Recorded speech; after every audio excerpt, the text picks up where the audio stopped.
Hello friend, જય માતાજી, જય દ્વારકાધીશ. સ્વાગત છે તમારા બધાનું આજના એક નવા બ્લોગમાં. બધાને ગુડ મોર્નિંગ. તો ભાઈ જો મારા મમ્મીએ જે કાલ પ્રોટીન શેક બનાવ્યો હતો ને એ જો અત્યારે આપણો તૈયાર થઈ ગયો છે. જો તો ચાલો આપણે ફટાફટ છે ને પી લઈએ પ્રોટીન શેક. અને અત્યારે વરસાદ શરૂ છે, રૂકી જાય એટલે પછી આપણે જઈશું સ્કૂલે. પછી હું તમને લોકોને આવીને મળું. બન્યા રહેજો આગળના વ્લોગમાં. ચલો ફ્રેન્ડ, તો જો 5 વાગી ગયા છે અને બધા છે ને જાગી ગયા છે. અને આ બાજુ જો કેટલો ફૂલ વરસાદ શરૂ છે, બતાવું તમને. જો અત્યારે થોડોક ધીમો પડ્યો, ક્યારનો નકર ફૂલ વરસાદ આવતો હતો. જો અત્યારે જો રાત પડી ગઈ છે અને મારા મમ્મી ને લોકો બધા આવી ગયા છે, ખાતેથી રજા પડી ગઈ છે. આ બાજુ જો મારા કેવું બેન છે ને આજે ડાન્સ ક્લાસીસે નથી ગયા, એ હોમવર્ક કરે છે. અને મારા મમ્મી પણ આવી ગયા છે, તો એ રસોઈ બનાવે છે. તો ચાલો એને પૂછીએ કે રસોઈમાં શું બનાવે છે. એમ શું બનાય છે મમ્મી રસોઈમાં?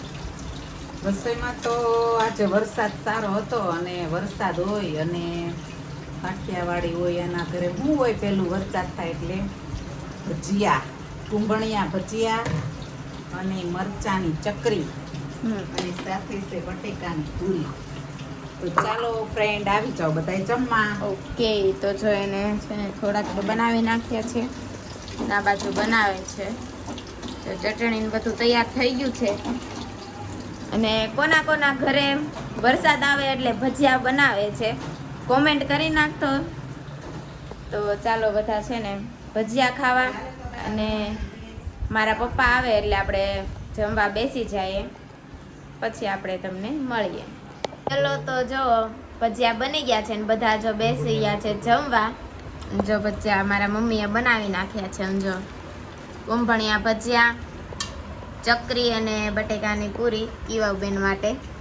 અને આજે નવીન બનાવ્યા છે મકાઈના ભજીયા. જો હા, કંઈક નવું લાવી છે. મારા પપ્પાની ફરમાઈશ ઉપર છે ને મારા મમ્મીએ છે ને આજે ભજીયા બનાવી નાખ્યા છે. મારા પપ્પાને ખાવા થાય એટલે ઓર્ડર લેશે મારી મમ્મી. ઓર્ડર દેવો હોય દઈ દેજો. તો ચાલો આપણે ભજીયા ખાઈ લઈએ ને પછી આપણે મળીએ. અત્યારે જો બધું કામ કરીને ફ્રી થઈ ગયા છે ને અત્યારે છે ને મારા મમ્મીને મૂવી જોવું હતું ને એટલે જો મૂવી ચડાવી દીધું છે ટીવીમાં. જો જય કનૈયા લાલ કી મારા મમ્મીને મૂવી જોવું હતું. તો જો મૂવી જોવે છે ને આ બેન જો કંઈક બિઝનેસનું કામ કરતા હશે. જો અને બધા જોતા હતા મૂવી. જેટલું જોવાય એટલું જોઈએ, બાકીનું કાલ જોઈશું હવે આપણે. અને ચાલો તો હવે છે ને વાગી ગયા છે 11 અને ઘડીક જોઈશું એટલે સુવાનો સમય થઈ જશે. એટલે કાલ મળીશું નવા બ્લોગ સાથે. ત્યાં સુધી જય માતાજી, જય દ્વારકાધીશ. અને જો તમને મારો બ્લોગ ગમ્યો હોય ને તો લાઈક, શેર અને સબસ્ક્રાઈબ કરવાનું ભૂલતા નહીં. સાથે સાથે કોમેન્ટ પણ કરી દેજો કે કેવો બ્લોગ લાગ્યો છે. Bye bye.